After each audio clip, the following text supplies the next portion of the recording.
Reliability. That's an ambiguous word, prone to many different definitions.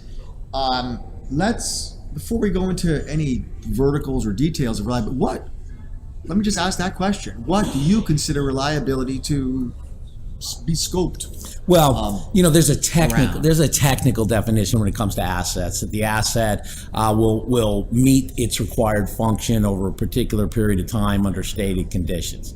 I hate that definition. No, you and I spoke before we started here, and I know you've got a very broad definition that includes many different things. Right. So expand and include. It's because there's the reliability of the pump and the motor.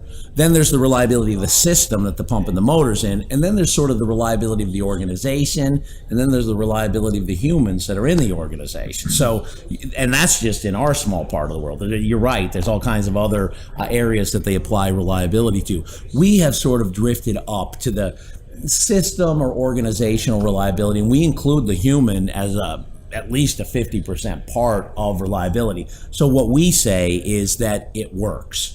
Our simple definition of reliability is it works. You could say it works as expected. You could say it's failure-free operation, but most people don't understand failure, so then you have to go define failure.